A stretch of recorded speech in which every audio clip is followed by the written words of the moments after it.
Hello, everyone. Good afternoon. This is Will with Perpetual Assets. Very excited to have Jim Willie on the line with us again. Jim is the editor of the Hat Trick Letter, which is found on the goldenjackass.com website. Jim, how are you, sir? Oh, I'm doing fine. It's good to be back. It's been a few months, and my usual line is, "So much has happened."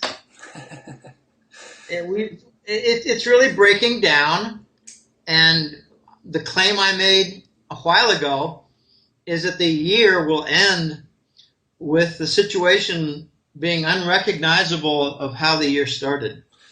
You can almost argue that on a month-over-month standpoint. I mean, things are developing and changing very, very quickly here.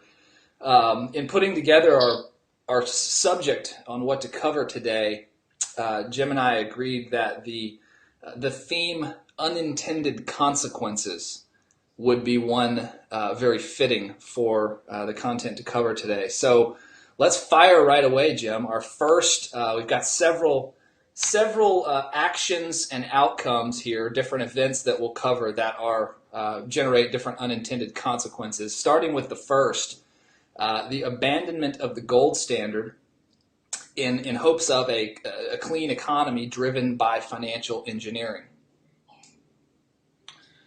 Jim, take it away. How was the abandonment of the gold standard in the interest of creating a financially driven economy or driven by financial engineering?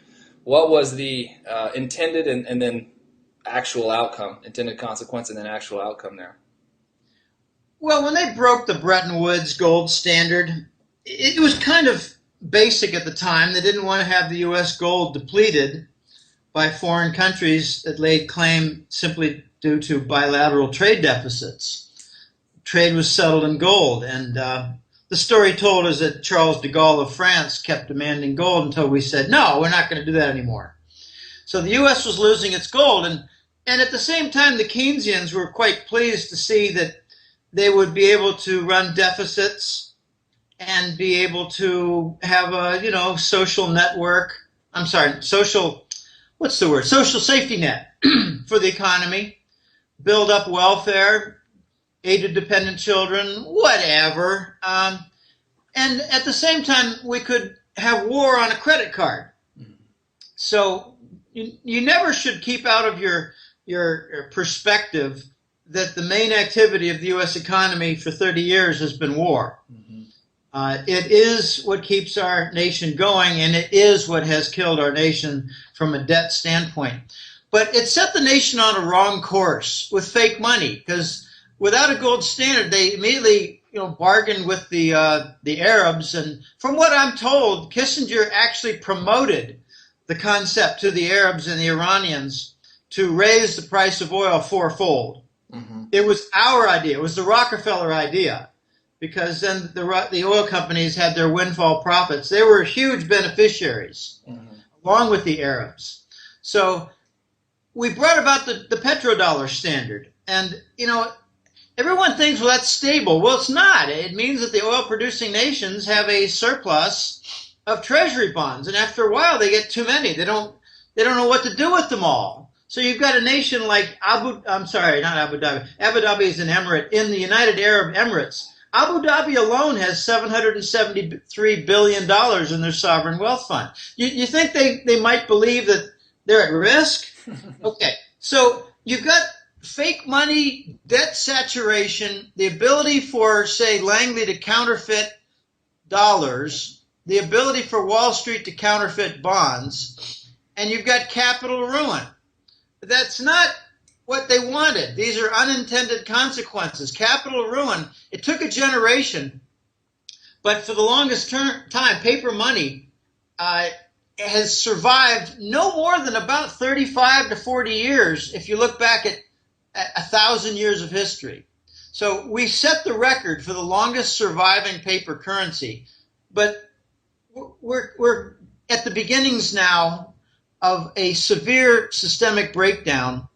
Not really the beginning. We're in the middle innings. It's getting late. QE was I think, a death warrant. But the whole fake money the dollar, the paper currency, it encouraged the banker cabal to form deeper roots. You look at the Exchange Stabilization Fund for the Department of Treasury. They're into all kinds of financial markets. You got J.P. Morgan's Chief Investment Office that's managing the interest rate swaps that create artificial demand for our bonds. We don't have any buyers for the U.S. government debt anymore, yet we've got these nice, rosy, low interest rates. So we've undermined the financial markets. The Federal Reserve is rumored to own between a quarter and a half of the entire U.S. stock market. So we got grotesque imbalances. In the final phase here, and this is a point that I've been making for years, the dollar is being defended by war and bank fraud and hypermonetary inflation. This cannot stand. This is a horrible unintended consequence, and it's going to lead to an astonishing isolation of the United States, especially when they lose support of Europe, and that's in the process right now. And you had written down, since our allies will choose trade over war, and I think it ties in very true to what we're seeing happen today. We're seeing the big bully on the playground who just wants to fight, and all the other kids looking around going, this doesn't really make a whole lot of sense. Let's engage in productive activity together. The point I like to bring up in that tune is Germany imports 40%. Germany is reliant for 40% of its natural gas from Russia. Are they going to do a sanction? It's cold in Germany in the winter. Yeah, well, also the Germans have between 3,000 and 5,000 companies that are doing active business in Russia. Are they going to do sanctions? No, they're going to choose commerce. They're going to choose trade. And they're going to walk away from the U.S. It's an unintended consequence that the U.S., from all of its phony money and war, is going to lose Germany and France as allies. Mm-hmm. Let's talk about the action of outsourcing industry. Back in the 1980s, in the decade of the 80s decade, the outsourcing of industry that we saw take place in our country, what was the intent of the action? And then here we are, a few decades later, what are some of the unintended consequences that we are reckoning through? Well, we were thinking micro, and we lost the macro battle. On the micro, we wanted to reduce costs, and it all made a lot of sense. I remember in '84, I was working at Digital Equipment Corporation, and in 1984, Intel made a big decision to move to the Pacific Rim. And we thought, oh, this is not good. We can't have the technology industry largely move their plants and fabs, as we call them, fabrication plants. Mm-hmm. If the fabs all move to the Pacific Rim, we're going to lose a significant portion of industry in the United States and income. So there were two other factors that were very important for the decisions that corporate America made to do some outsourcing. And that was the labor unions and the environmental movement.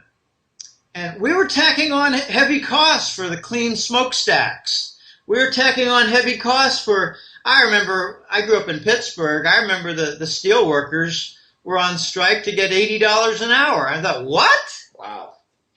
Right. And these were not good elements of the union activity. There were plenty of good elements like taking care of the injured and making sure that their pensions were safe and secure and building up. But the environmental and labor union factors started, I think, the outsourcing. And U.S. corporations realized, well, gee, we got much lower labor costs and no environmental rules at all in Malaysia. Mm-hmm. In Singapore, in Taiwan, they have more rules, but what was the macro level unintended consequence? We removed legitimate income from a lot of workers, a lot of industries, sectors within the industries really, and as a result, the United States needed to find some source of income, wealth generation, and they turned to asset bubbles. Mm-hmm. And how long was it before... 1984 started the clock in my mind because that's when Intel left and a lot of companies followed. Mm-hmm. How long was it before the first crisis hit? 1987, Black Monday. Mm-hmm. So we had a rather quick incident. Emerging markets are responsible for something like 80% of all the savings in the global economy right now. So they're the big new voice coming up, and the unintended consequence of this outsourcing is the rise of the BRICS. Mm-hmm. And the U.S. economy has been gutted. We haven't had any housing recovery. People who think a housing recovery has occurred are very misled. They're looking at a couple of different markets like Arizona and Miami, and they're seeing the effects of private equity firms, yep, Wall Street offshoots, that go in there and buy 100 REO properties at a time. Those are the foreclosed real estate. What is it? REO? Oh, shit. I'm sorry. I can't think of the exact acronym for it, but it's bank-owned property, mm-hmm, and it's foreclosed. All right, there are other problems. When the U.S. had to turn to asset bubbles, well, they went to the stock market bubble, they went to the housing bubble, they reactivated a housing bubble with Greenspan's help in 2003. I mean, that was crazy. We should have had a correction. Instead, we had a second bubble come up, which meant that the impact from its correction would be double, and we had a double hit to the housing market, down 30% nationwide. So we've run out of asset bubbles to reap wealth from. And now we've got the last asset bubble. I don't like focusing too much on the stock market. That's really kind of an ancillary effect to the Treasury bond asset bubble. Mm-hmm. The biggest asset bubble in history right now is in form, in shape, active, with Treasury bonds. And it has a lot of different support mechanisms like derivatives, interest rate swaps, central bank action, monetizing the debt in unsterilized fashion, which means they don't take money out when they put money in. So this is the largest asset bubble in history, and I think it signals the U.S. being a failed state. That's an unintended consequence from outsourcing, I would think. Very interesting. A lot in that category as it pertains to the consequences on outsourcing industrial capacity. To think that emerging markets are responsible for 80% of the world's savings, or roughly 80%, is very staggering. Tells you where, I mean, savings is the piggy bank for productive capacity, right? Yeah, and they're going to dictate what the dollar alternative is going to be because they're rejecting the dollar now. Right, right. Speaking of, let's move on to the next topic, Jim. The Chinese lease of gold to Wall Street with additional underpinnings. What was the intended consequence or outcome of the action, and then what were the unintended consequences that we've seen take shape? This is really not common knowledge. If you were asked, say 100 fund managers, what do you know about Chinese leasing Wall Street gold and the back end of the most favored nation status, they say, well, I'm not aware. Mm-hmm. So the U.S. offered most favored nation status to China. It was done by the Clinton-Rubin administration. I like always adding Rubin to the name of Clinton because Clinton was a kid. What was Clinton's preparation? Well, he was a bond fraud expert from Arkansas. I forget the fact that he was a governor. That's just a part-time job. I know it sounds kind of nasty, but it is nasty. Well, we gave the Chinese most favored nation status, which launched $23 billion in foreign direct investments. The Japanese had their own foreign direct investment. They call it FDI. Mm-hmm. So U.S. and Japan loaded in a huge amount of FDI. So did the Europeans. So did Germany. And Chinese industrial renaissance was begun. Well, there was a back end to that. We gave them something, and we wanted something in return. Rubin arranged with Wall Street a huge gold lease. I don't know the amount of the lease. I'm guessing that it was a couple thousand tons of gold. I don't know exactly, but I'm thinking unless it was at least 1,000, it wouldn't have amounted to much. So they got a couple thousand tons of gold, and it allowed them to continue their gold leasing game to support the dollar.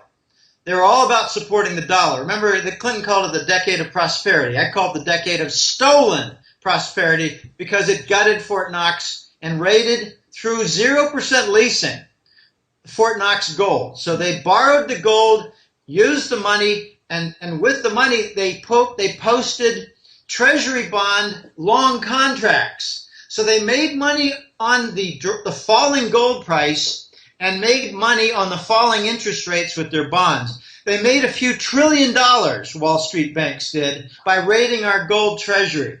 All right, I don't know if there was an expected positive from that except to sustain the dollar.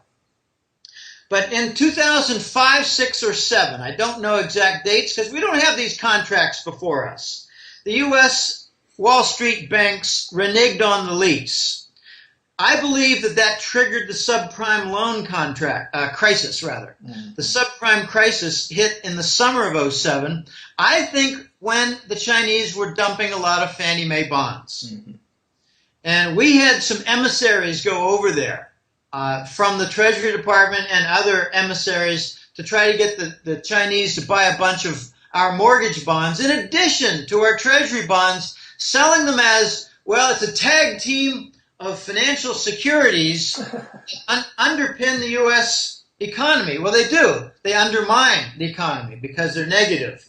All right, the gold lease, I believe, was significant, something on the order of 2,000 tons. They call it the Mao-era gold hoard, Mao Zedong. I believe the Chinese said to the Wall Streeters, yeah, we don't trust you. We want some collateral behind this gold lease because we don't trust you. Mm-hmm.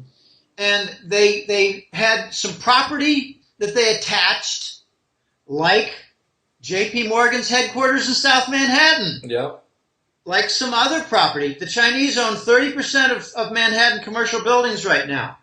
And I'm hearing, this is very difficult to prove, but it pieces together well. This is my theory, that the Chinese had the U.S. and Wall Street devise what I call an IRS, tax source secure stream derivative.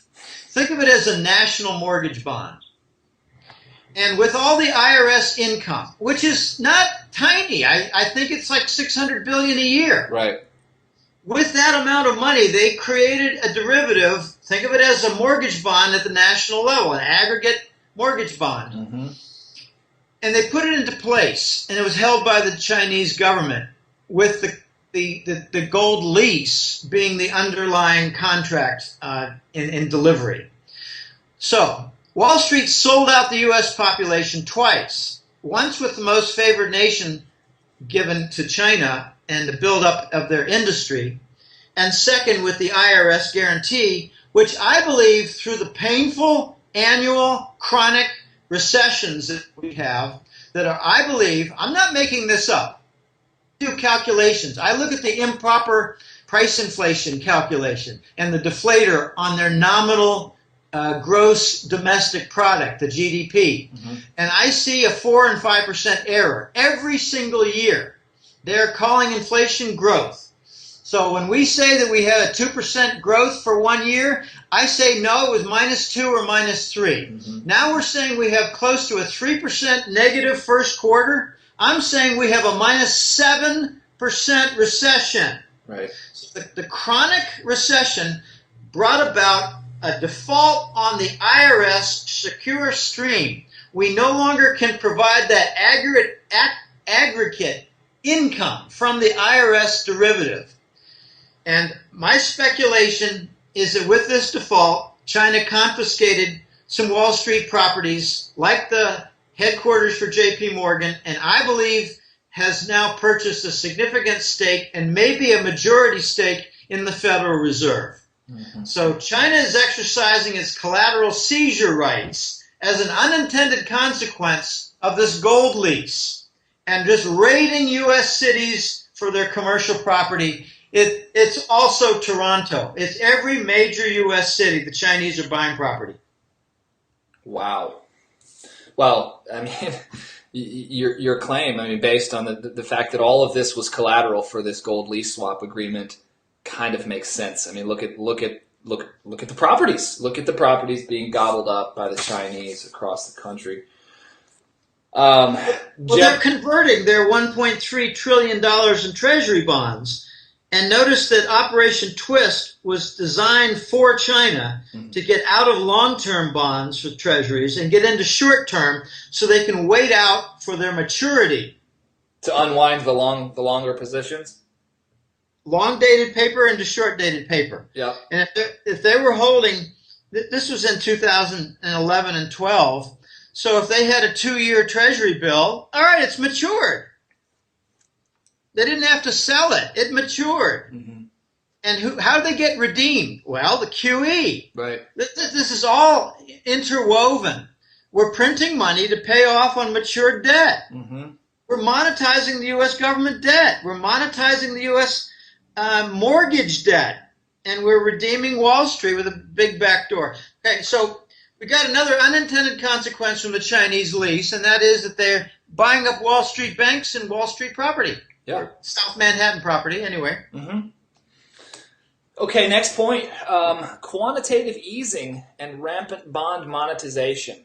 Covered derivatives. All right. When we announced as a nation, the Federal Reserve, that we're going to do bond monetization with QE, we actually pointed to Japan as the success story for that, when actually Japan was the failure story, as an example. Mm-hmm. In 1991, Japan started QE, and they have not raised interest rates since. So what makes anybody think the United States is ever going to raise interest rates? It's a trap. It's the end of the door, the end of the channel, the end of the alley. It's a blind alley. There's no way out. So when you do the QE, there are two ways you can do it. You can print money and buy up treasury bonds and mortgage bonds, while at the same time draining money from the U.S. banking system. That's called sterilized. Mm-hmm. We're not doing that. We're doing the most dangerous type. We're doing the corrosive, unsterilized, hyper-monetary inflation route, and it's somewhere on, they talk about $40 and $50 billion a month, and they're lying, saying it's coming down. If you include mortgages and everything else on the security side, it's more like $80 billion that never changed, $80 billion per month. If you include derivatives, which I don't want to cover much, but exotic, weird, leveraged contracts that banking industry loves to have floating around, I believe they're doing a lot of coverage of derivatives so that if you add to the mortgages and the treasury bonds, the derivatives, I think the U.S. Fed, I call it U.S. Fed because they're situated in the United States, but the Federal Reserve, I believe, is doing unsterilized monetization of something on the order of $150 to $250 billion a month. Okay, so what is the consequence globally when the Fed is printing money to cover U.S. debt, whether it's federal government debt or housing debt? When QE comes and it's unsterilized, the response is a higher cost structure across the entire global economy. And you see it all over the place. You saw Egypt erupt. Egypt did not erupt with riots to depose, oh gosh, what was his name? Morsi? I can't remember all the different players' names. But the U.S. puppet, Mubarak. Mubarak, yeah. Mubarak was deposed and Morsi was put in. Okay, it was not about, jailings of political opponents and, more Islamic rights and freedoms. No, it was food price inflation of 60%. Right. In 1 year from QE. We don't like to talk in the U.S. press about consequences to food prices in the rest of the world. The other consequence is that investment firms, financial firms, they would hedge against the dollar. And they would buy, say, metals. They would buy gold and silver. They would buy industrial metals. They would buy farmland. They would buy energy deposits. They would buy lots and lots of other things that were under the category of hard assets. So the entire world experienced a consequence of QE, and still does, of higher cost structure. Mm-hmm. Notice that because of company liquidations and because of weak economy with low income and poor labor market, most companies cannot raise their final product prices. I mean, a great example is, well, you got a clothing store that just went under, they're doing a liquidation sale. Well, do you think their competitors can raise prices? No, obviously not. So you're getting a squeeze on profit margins. That is the consequence, unintended, for QE. It's not only unintended, it's expected by these economic experts, because every time in history that QE has taken place in an unsterilized fashion, you have seen precisely this cost structure rising. In Japan, they did more sterilized. They would take money out. Recall they had trade surpluses rather. Right. When Japan has trade surpluses, they can afford to buy out on the offset the covered government debt with QE. The QE done by the United States is not the same as the QE done by Japan. So you're having an undermine to value and integrity of the entire Forex reserves by lots and lots of different nations. They hold treasury bonds. So what are they doing in reaction? They're diversifying out of treasury bonds. They're not buying treasury bonds. You look at the tick reports, you see one country after another. It's plus or minus next to nothing.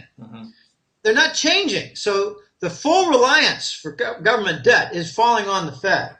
And the bank reserves are being undermined.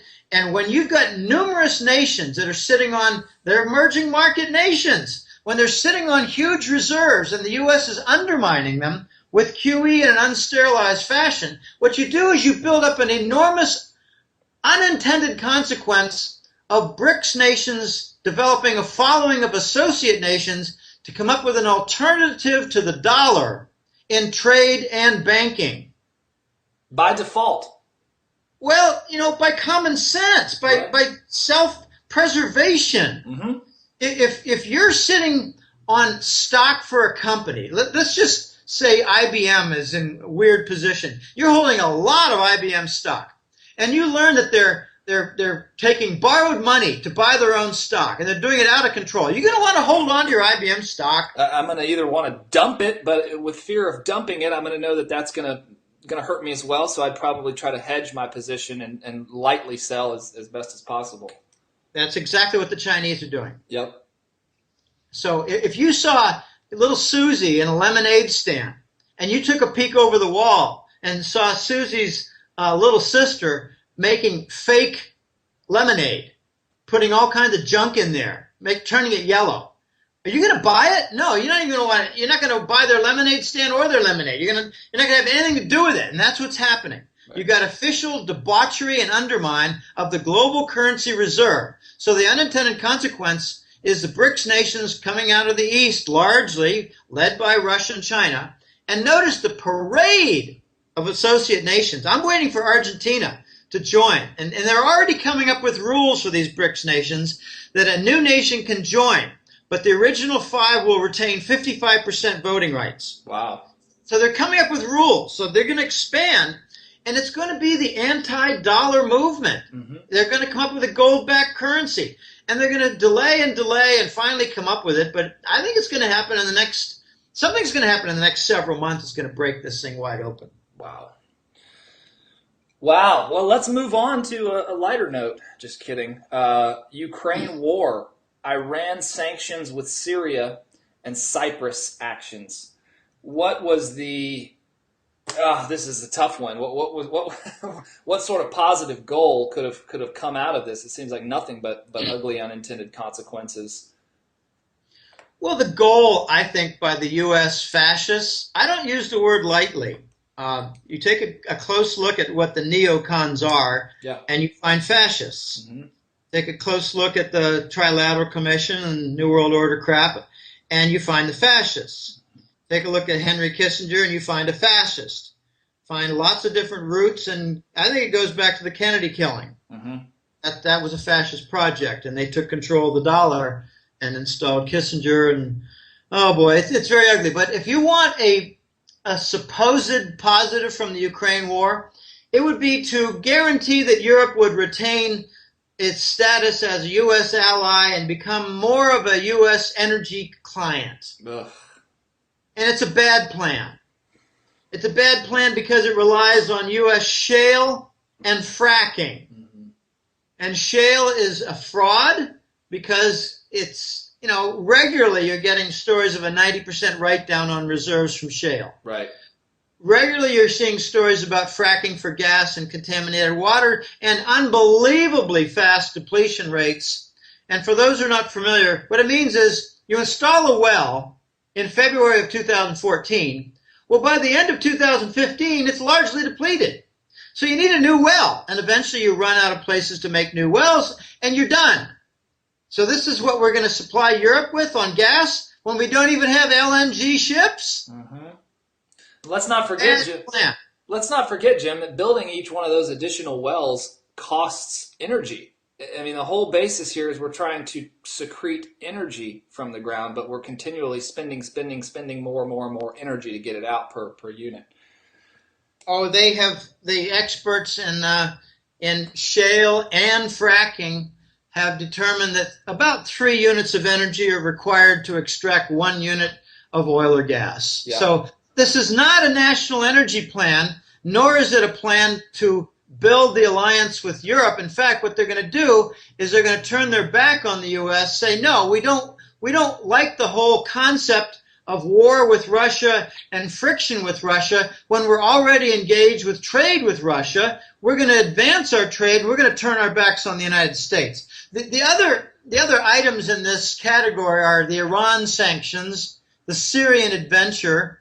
The Iran sanctions resulted in an immediate response by India and Iran. Iran sold oil to India.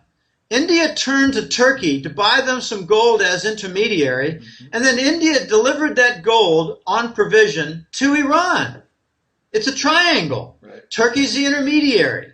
They don't walk away with a bunch of gold. They walk away with a profit for having provided as an intermediary the gold for India to deliver to Iran. Mm-hmm. So what they did was they developed the triangle, which is the essence of the gold for oil trade. It's the prototype for what is going to come with the Eurasian trade zone for paying for crude oil shipments, and eventually paying for shipments of lots and lots of things like coal, copper, iron, finished products like televisions or computers or components. Okay, so the unintended consequence was the gold for oil trade was developed and refined as a working prototype. I don't want to get into all the intricacies of Iranian law that were worked around, but they were clever. They're trying to avoid dollar-based settlement. And now you're getting lots and lots of countries that are going straight to Chinese currency in settlement, the RMB. Some people might be confused. RMB stands for renminbi. Hard to pronounce. Renminbi. And RMB stands for that, and it means people's money. So officially it's a Chinese yuan, a.k.a. the RMB, people's money, the renminbi. Mm-hmm. So the yuan and RMB are the same thing. Mm-hmm. So we've got a lot of companies now dealing with China, and they're settling in RMB because they don't want the nuisance of dealing with the dollar anymore. They don't want to have problems with banking restrictions.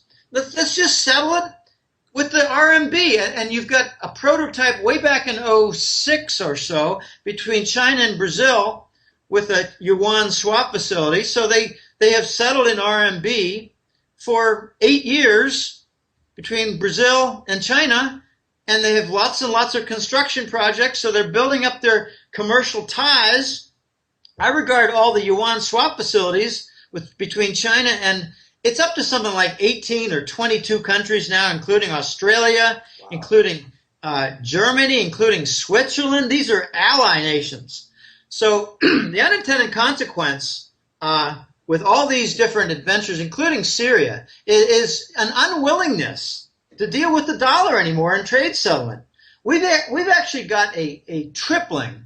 It's from tiny to small of U.S. corporations settling with China in RMB for their monthly debt for imports. We have to pay for them. Walmart is paying more and more in RMB. And I'd like to point out that Cyprus, there's a hidden story behind Cyprus. The Russians were using Cyprus to convert treasury bonds to gold. Cyprus was kind of like the it was like a Virgin Island banking center for the Russian elite. Yes, in fact, it was pretty much their clearinghouse for all Russian banks. Mm. So that was the first attack against Russia by the West. And they tried to explain it as an insolvency of Cyprus, and let's start this model for the bail-in confiscation. But notice that no country in the world has done any bail-in confiscations in 1 year and 4 months. So was the real story to obstruct Russia and their treasury bond to gold conversion? I think so. Mm-hmm. Interesting unintended consequence. The whole goal of this Ukraine war, Iran sanctions, Syrian adventure, Cyprus actions was to maintain the dollar hegemony. Hey, let's all continue to play in this sandbox, and what it's inevitably done is push the world further and further away. Next topic: post-Lehman lashing together of big Western banks. What was the intent of the action of the post-Lehman collusion of all these banks, and what have been some of the unintended consequences, Jim? Well, I don't want to get into a lot of the background of Lehman, but that was basically a kill job. They were the most exposed, they were the most vulnerable politically in the Wall Street group of banks. The most vulnerable was Goldman Sachs from mortgage exposure. They had more leverage involved. Mm-hmm. So in order to save Goldman Sachs, they killed Lehman. And it wasn't hard to do. All they do is they deny a lot of the settlement of bond trades and all kinds of different securities trading. And the question leading up to the Lehman failure was, why isn't Lehman being paid their due under contract? Mm-hmm. All right, so it was a kill job.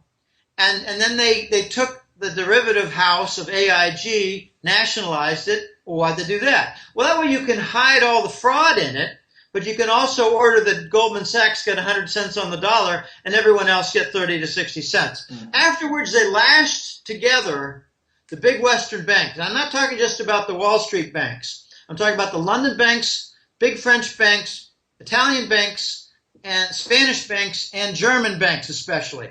So the Western banks, London and New York, all lashed together. What I mean by that is tied themselves together. Back in 200, 300 years ago, on stormy seas, ships that crossed the oceans had a lot of problems when they had to bring down their sails. If they didn't bring down their sails, they might break their masts. Mm-hmm. They might see a fracture of a main mast. So they had to do a dangerous job of unfurling their yards, their big sails. And they lost sailors who got thrown overboard. So what they would do is they'd tie themselves together to the mast and to each other, to various masts, to other, fixed objects on the ship's deck. And that's precisely what the big Western banks have done, lashing them together, tying themselves together using derivatives so that none of them will fail. Ooh, but if one does, they all do. Sounds foolproof. Pardon me? Sounds foolproof, Jim. Well, it makes so you don't get an isolated failure. Right. You get a systemic failure or no failure. If any of the bank fails, then the risk of contagion is enormous and difficult to halt. The QE has many destinations. The mortgage bonds are obviously there, but they do huge swaths of these derivatives. So QE was not only there, instituted in 2012 to cover the U.S. government debt, but it was there to redeem a lot of the toxic bonds, but also to cover like a smoke screen of this bond monetization, they can cover a lot of the derivatives. Mm-hmm. So the system cannot manage all these risks. My best sources point to the intermediary banks and mid-sized banks. And notice that we're now having a sudden rush of failed banks. In Portugal, there's one called Banco Espírito Santo. I honestly had only heard of it once or twice in 10 years, but it's in the news now. It's not a small bank. It's, I believe, their biggest bank in Portugal, and it's gone under. A very wealthy family is embarrassed that they're no longer on the list of owners. It's under receivership. They've asked for protection. They're setting up a trustee right now, I believe.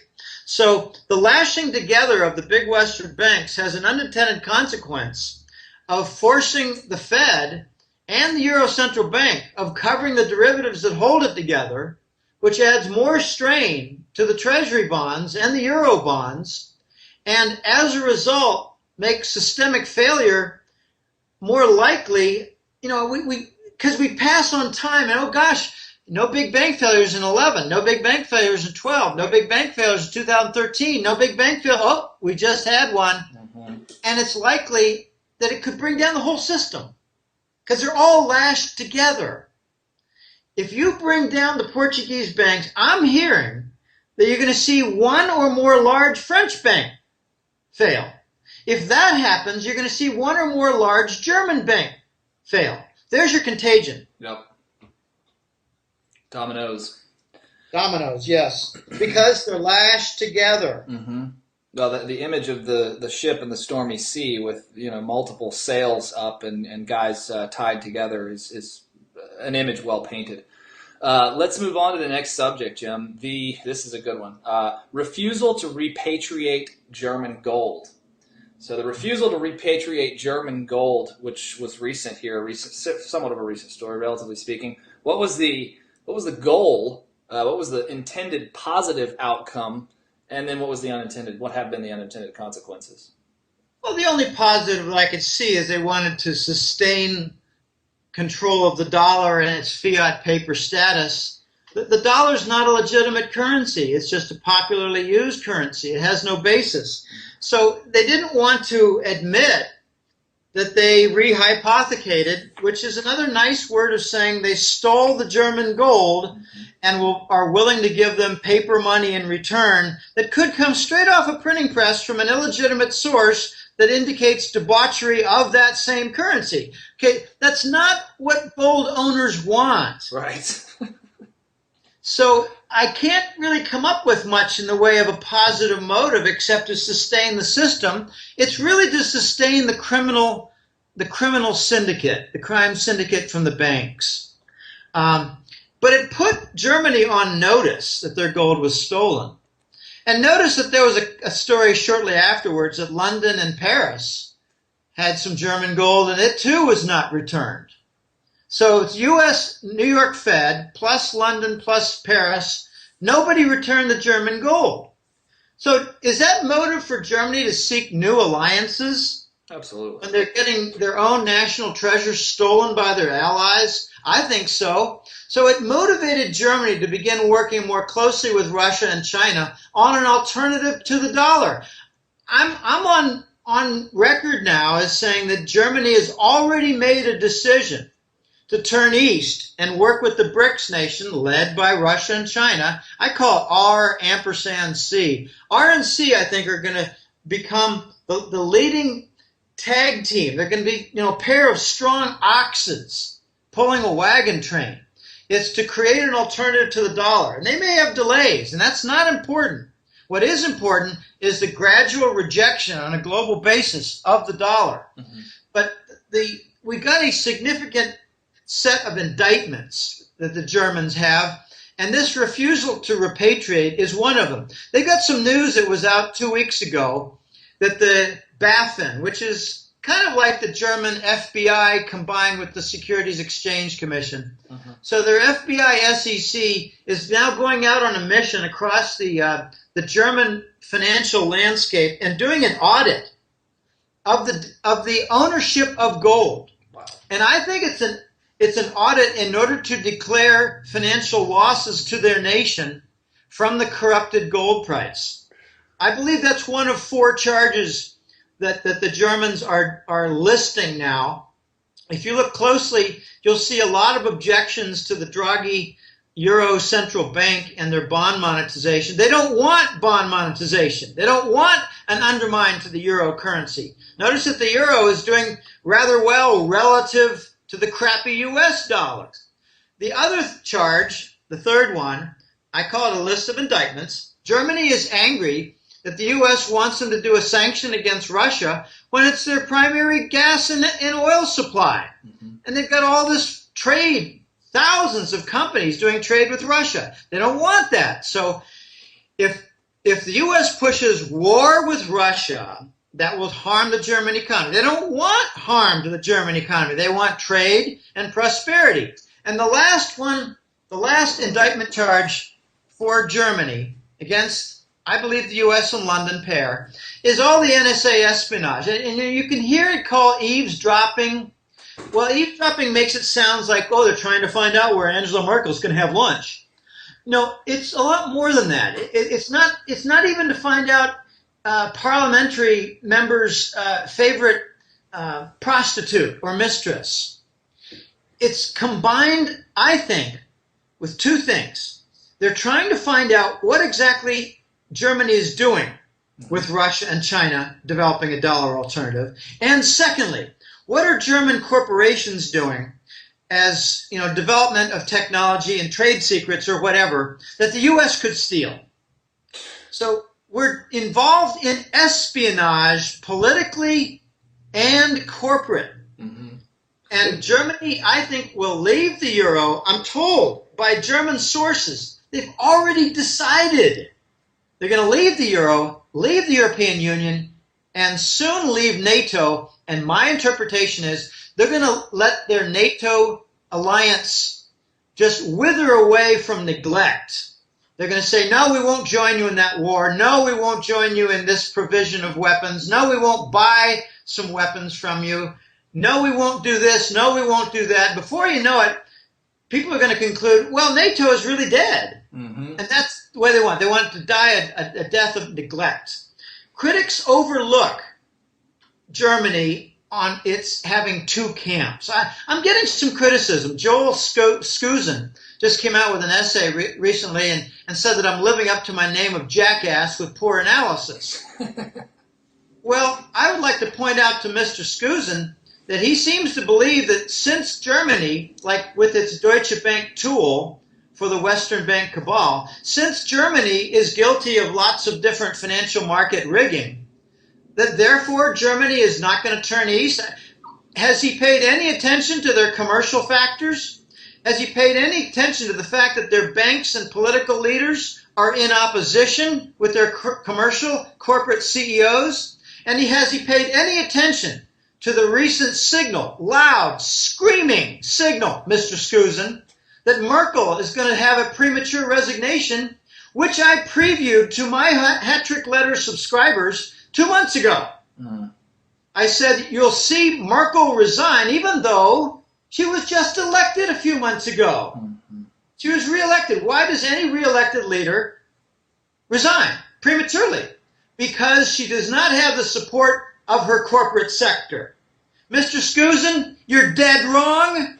I expect you to do a retraction in several months. I don't need an apology. I just want to see you maybe embarrassed for your bad analysis. Okay, here's a footnote. The U.S. government motive for war is linked to the Kremlin interfering with certain nefarious U.S. military and security business lines coming out of Afghanistan.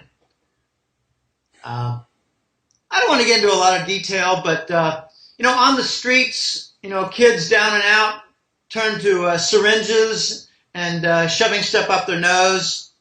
And the U.S. has got a monopoly on that. 80% of all the heroin in the world comes from Afghanistan. And since the U.S. took over their production is up 13-fold.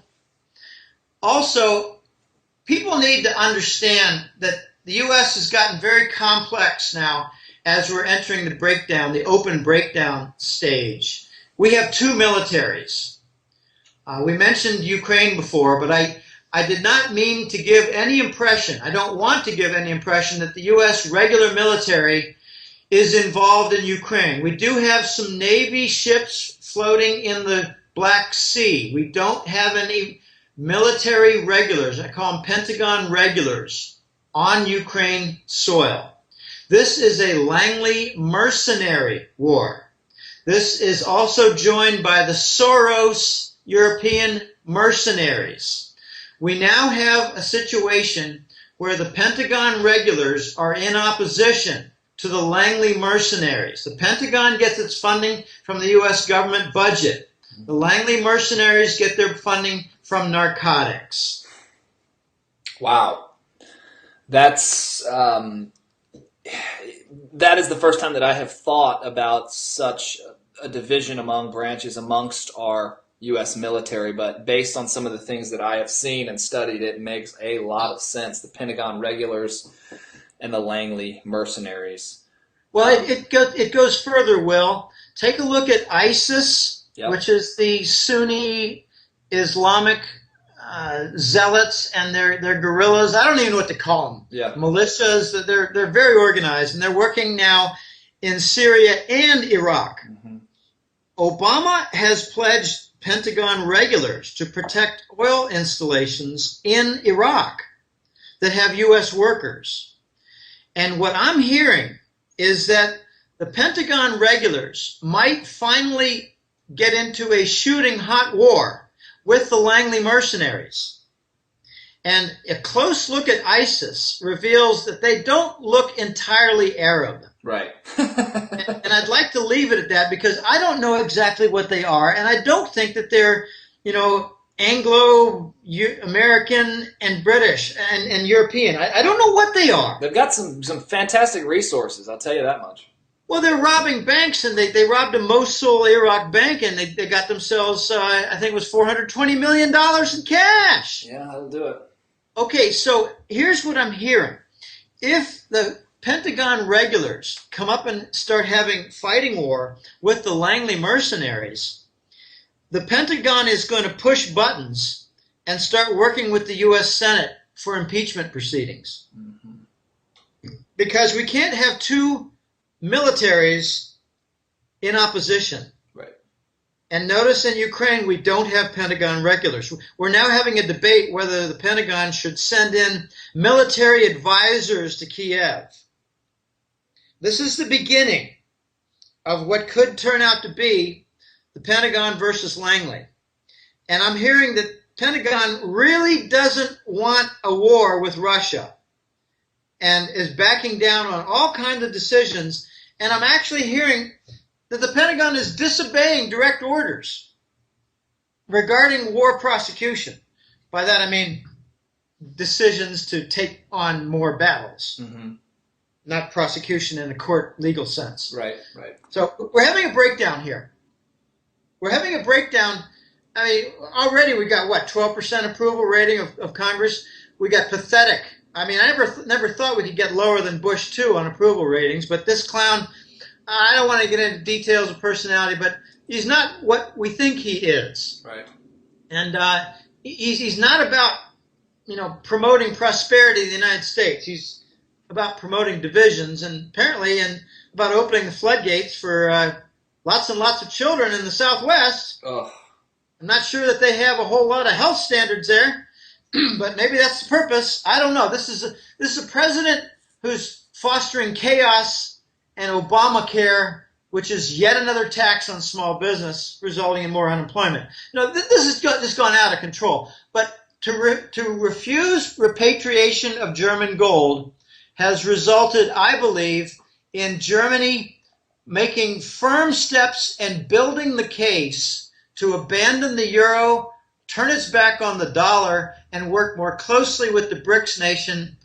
I've heard, actually, that this really took me off guard. I made a complaint to one of my sources and said, Russia can hope to become a main player, but they've got to improve their legal system.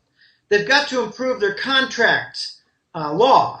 Mm-hmm. And I was told Germany was hired to do that over a year ago. They're trying to reform the Russian legal and court system and contract system by bringing it up to snuff, up to European standards, right, so that they can maintain the Russian trade with Germany.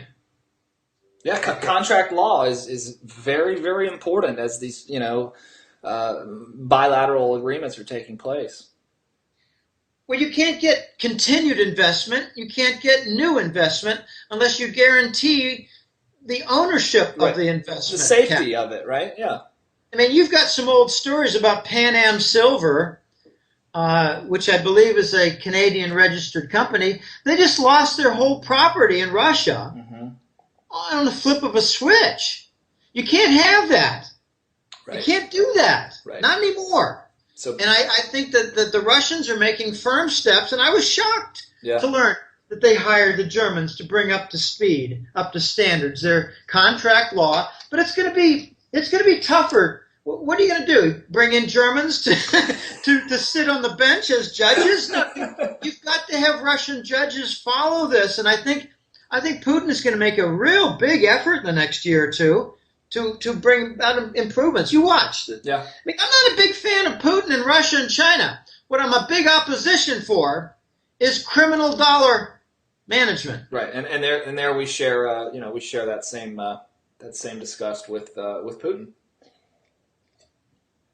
Let's move on to the next one, Jim, because we're expanding on time, and a few others I want to hit here. You just brought up the border crisis. That's not even on our list, and I just have to say, what the hell could be the possible positive motive there? But I won't go there. Let's go right into our next question on our next topic, our next action that has resulted in unintended consequences: NSA espionage.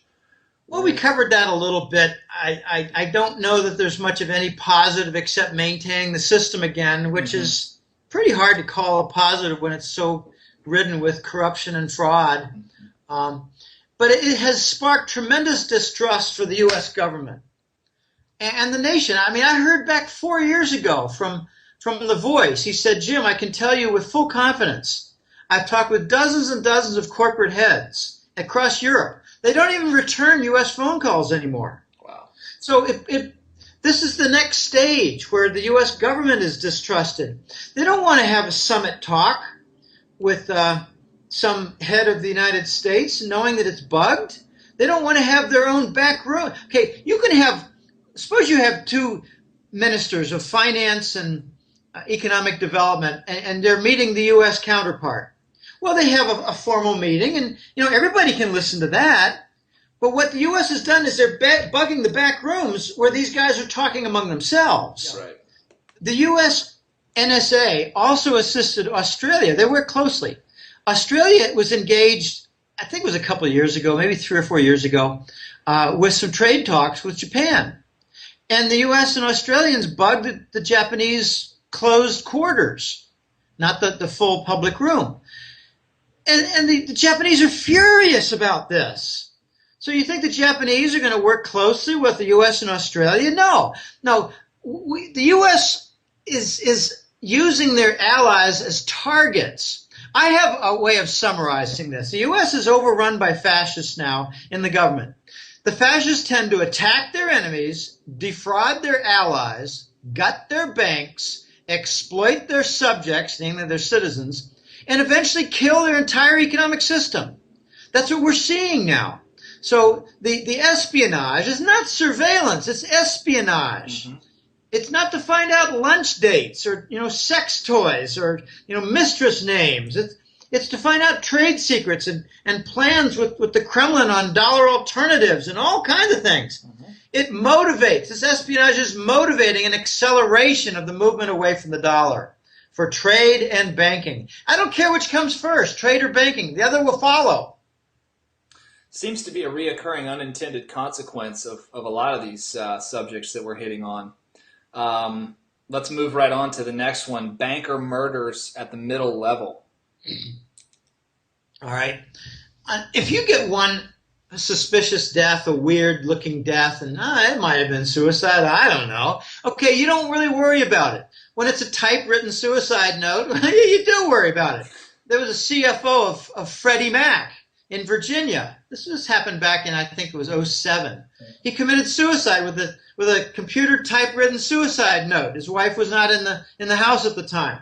Okay, I think he had some help. When you've got a number of strange suicide stories, you start to arouse suspicion. I mean, we've had a number of strange deaths. I'd like to point out that this is one of my funniest forecasts.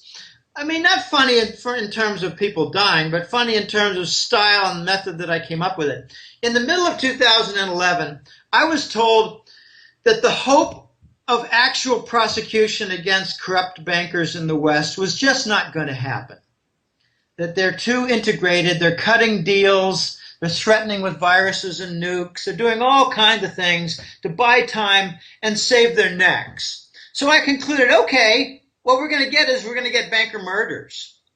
You're going to have some consequence. It won't be jail time. It won't be prosecution. They'll be put out of business and they'll be killed. I'm learning that being put out of business is actually one of the objectives now of the higher powers. I call it the new sheriff in town. It's very unclear who it is. I don't want to get into it, but I believe it's from the East. They're big owners of gold. But if you start having lots and lots of suspicious deaths, you start beginning to think, oh, this doesn't look like it's suicide. Finally, in Belgium, there was a drive-by shooting of a banker. Mm-hmm. It was from the street. I don't think it was a motorcycle, but it was a drive-by shooting with automatic weapons. It killed the guy's wife and killed the banker. All right, well, there was another one where some London guy was killed with a nail gun. Yeah. What was that? At 5 meters? Mm-hmm. At 3 meters? I mean, how do you do that if it's suicide? They didn't leave a handwritten or a typewritten suicide note. That looked like a murder crime scene. And what I've come to learn is that when the murders are sloppy, they might be done by the Russian mafia. When the murders are clean, they tend to be done by the mafia hired by the Vatican and the U.S. government mafia, namely CIA hitmen or their ally hitmen, by, say, J.P. Morgan. Mm-hmm. There's a common theme among the banker murders, and it's J.P. Morgan. My strange forecast, I got diverted from my own little sidetrack. I made a forecast in 2011 that the mid-level bankers would be murdered because they're not high enough to be protected, like executives and directors and board members. You don't kill them. You protect them at all costs. And they're not low-level because they don't know anything. They didn't do anything. They weren't in charge of any projects. So you kill the mid-level bankers who went and met the dirty people, who went and set up the shell corporations, who went and did mule runs with millions of dollars in bearer bonds. So there's a whole class of mid-level bankers who are at risk of being murdered, and I hear that there are about 450 of them. Wow. They're at risk of being murdered, and it gets a lot weirder, Will, because the derivatives have no end in their creativity. The bankers have set up life insurance policies for the mid-level bankers. Right. And they have a value on them. Unbelievable. They're a traded derivative life insurance policy, and they justify it by saying, well, if Mr. Smith here at the London office of J.P. Morgan, if he goes, we're going to lose his relationships and his ability. So it's a loss to the company. So they insure him. Well, if that's the case, why do they still insure people who no longer work for them? Mm-hmm. So that's kind of your smoking gun that it's murder for hire. And the weird element of this, Will, is that these things, these contracts, these derivatives, have risen in value after the recent murders. I'm sure they have. So they're showing up as an asset increase and a quarterly profit. Jeez. On the balance sheets. So they created a derivative market around simple life insurance policies, which are designed to not be traded, to not actually have a value for that very reason, because you would turn into a complete murder for profit industry. But thanks to good old creative financial instruments and derivatives, it now exists. It now exists under the bankers, which is just another business line for a crime syndicate. Mm-hmm. And I'm sure Al Capone had the same thing. There's a price on your head. Yeah. Well, I own the contract on Bugs Moran. It just wasn't traded on a public exchange. Right. Well, if you own the contract on Bugs Moran and someone else wants to buy it and pay more for it, well, then you logged a profit. Yep. They're doing the same thing right now, and the smoking gun is that the families are not beneficiaries, and they're still doing the contracts after the person has left for a while. Right. It's because he knows too much. It's not that he's a law. They've already realized the loss of the corporation from the guy's relationships and his skill. Well, 3 years have passed, and why would they consider that to be of value to the syndicate because he knows too much about shell corporations, like, for instance, the London Whale. Mm-hmm. The biggest common denominator story of the killed London bankers that I've come to discover is that they're hiding the fact that it was well over $100 billion for derivative losses by the London Whale. It was first described as something like, I think, $300 million, then $800 million, and then it was $1.9 billion. If you look at the data now, I think you'll see $8.9 billion loss for the London Whale.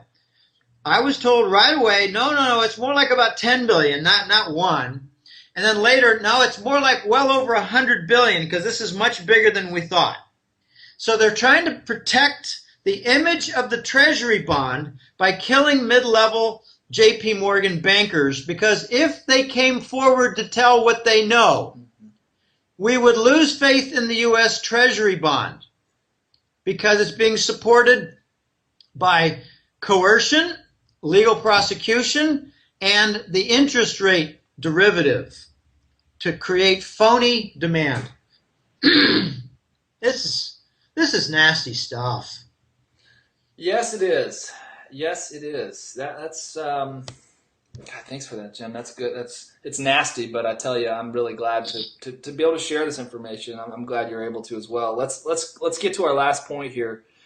Again, what are the unintended consequences that have arisen from this action? Punitive, motivated prosecution of PNB Paribas and Credit Suisse and Deutsche Bank. Okay, first came Credit Suisse, and remember 2 or 3 years ago there was a case against UBS, Union Bank of Switzerland.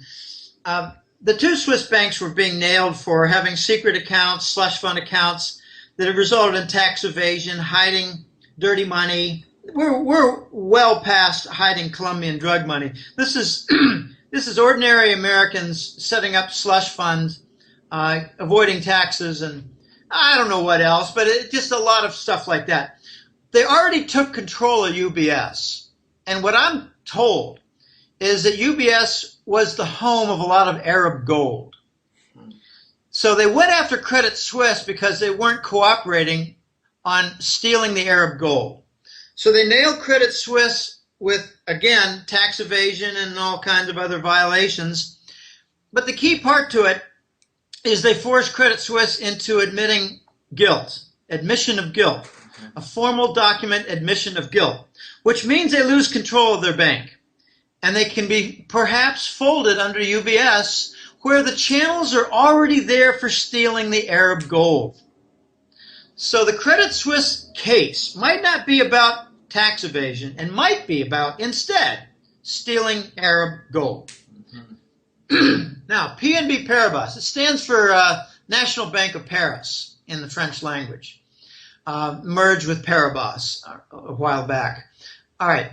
What you're told is that they had violations of government sanctions against Cuba, Iran, and Sudan.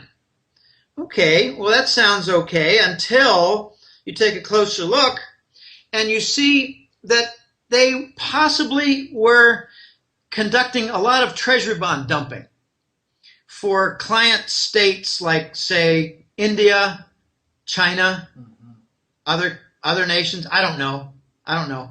But apparently they had quite a bulge, and maybe they were putting it in the Belgian clearinghouse, showing up on the tick reports as Belgian Central Bank gold. I'm sorry, treasury bond. Belgian Central Bank treasury bonds. Okay, so what I'm hearing is that PNB Paribas was acting as intermediary, setting up a giant amount of treasury bond short contracts, futures contracts. And rather than like a gold contract that you sell, you deliver the gold, well, these treasury bonds that you sell, you deliver the bonds. To interrupt PNB from delivering the bonds for dumping treasuries, they went after and did a prosecution for sanctions violations. And when I was hearing the story develop, I remember saying to some colleagues, well, let's look for the details of this settlement and how they deal with the prosecution, how they deal with all the different fine points when all the dust is cleared and the hands are shaken and everything is signed. And there it was. PNB Paribas lost its U.S. dollar trading privileges. So I believe PNB was slammed and forced into admission of guilt, possibly to fold it under the other big French bank called Societe Generale, SocGen. SocGen is already part of the London and New York syndicate. They already have big short positions in gold. They're already playing the games with Wall Street and London. So PNB Paribas was not. They got different ownership. They're old European families. I heard that from a really good London source banker. So, you've got these other consequences. When we went after the big French bank, the French central bank head, Noyer, pledged that he was going to double his efforts to find a dollar alternative. They don't need to use the dollar anymore. They're going to amplify their efforts to get away from the dollar. Now, the Swiss, I don't see any big, ugly consequences there, except the Swiss are more understood as being a criminal banking nation. They're losing their global trust. I try to watch what the Chinese do with the Swiss bankers. They set up an RMB swap facility, the yuan swap facility, and let's see what kind of trade comes from that. I don't think they really trust these Swiss bankers, but I don't think the Chinese have any gold there. The Chinese are receiving gold from Switzerland from their amplified 24/7 refinery action. Deutsche Bank could be the final thorn, the final lever for exposing U.S. duplicity. We're now starting to hear more stories that we might prosecute, the U.S. government might prosecute Deutsche Bank for being involved in London gold and silver price fixing, collusion of prices. Yeah, what London and New York banks do every day. Right. So the hypocrisy might come out, the double standard might come out. If they try to slam Deutsche Bank, I think the Germans are going to turn right around and say, we're done. We're done. We're going to go now public with our non-dollar trade settlement. We're going to go public with our open integration with the Chinese currency and the Russian currency. We're going to go open with our efforts to create a dollar alternative, a BRICS gold-backed currency. We're going to go open with not wanting to cooperate in any way, shape, or form with NATO military initiatives. So I think Deutsche Bank is a very big case coming up. Credit Suisse was the warm-up. That was more of the same. PNB Paribas, that was different. This is a French bank, a respected French bank. They got their problems. But a $9 billion fine, that whacks a good deal of their equity. That really does serious harm to their bank capital ratios. But it did bigger harm to the national sentiment. Their president, Hollande, and their central bank head, Noyer, have both come out with some very hostile statements. This is an ally. We're losing our allies because of war and central bank corruption. And we're losing them fast. I think it's going to just pick up speed like you cannot believe. If I could close, pardon me, if I could close, there's some very important signals that I think are happening right now. We created Ukraine as a bad war with a bad plan. I mean, we actually wanted to stop the pipeline flow of gas to Europe. But they've got a Nord Stream with a lot of LNG facilities supplying Germany and other nations in the north. And they've got a construction project that's not being interrupted called South Stream going through Bulgaria, Hungary, Austria. It's going to feed more of Europe. It's going to have its first deliveries next year. It's going to have full delivery with all the other nations in 2016. This is a bad energy Maginot Line for World War II history buffs. Belgium created a wall that was something like 8 feet high in Belgium. They thought they could keep out the German army. Well, they just landed parachutes on the other side. This is not well thought out. The U.S. is in an act of desperation with Ukraine. Another big signal was Jamie Dimon, the CEO of J.P. Morgan. He announced his resignation for throat cancer. Well, I have a source who's got friends who've been in J.P. Morgan for 20 years. They said he's got no throat cancer. He's fine. He wants out. And look for him to seek cancer treatment in a foreign country. Right. We got the J.P. Morgan headquarters, a big signal being sold to the Chinese. Mm-hmm. We got this PNB Paribas case. I think it has to do with blocking treasury bond dumping. We have the Saudis in an actual divorce with the United States. They had an Obama summit meeting with King Abdullah. I believe it was in May, and it lasted 20 minutes, and it was so disastrous that the U.S. State Department removed evidence of the meeting from its website. I mean, they tried to take back brochures. I mean, this is way out of control. Now you have the Saudis engaged in a love fest with China. Yeah. Having a big summit conference, economics and finance or whatever, every month. Mm-hmm. Furthermore, you're having all the Gulf Arab nations doing a détente, rapprochement, repair with Iran. These are all very big signals. Yeah.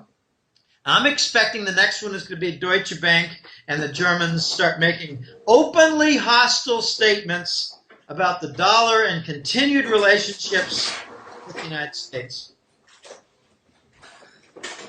Great stuff, Jim. Great stuff. As always, I can't thank you enough for coming on today. I like that we tried to cover a different,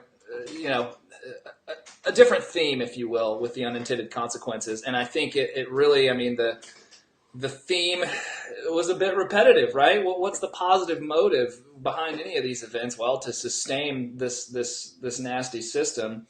And then it seems that the unintended consequences have done just the opposite, slammed down on the gas pedal of the eventual unraveling of this thing. So anyway, thank you so much, Jim. It's always a pleasure. It's a pleasure being on. I hope people go to the Golden Jackass website, take a look at the free material, and sign up for the Hat Trick Letter. Absolutely. Yeah, again, Jim is the editor of the Hat Trick Letter. And you guys can find that on goldenjackass.com. We'll have links and all that good stuff in the video description. But thanks again for listening, everyone. And Jim, thanks so much for your time. My pleasure, as always. Thanks. Take care. Bye.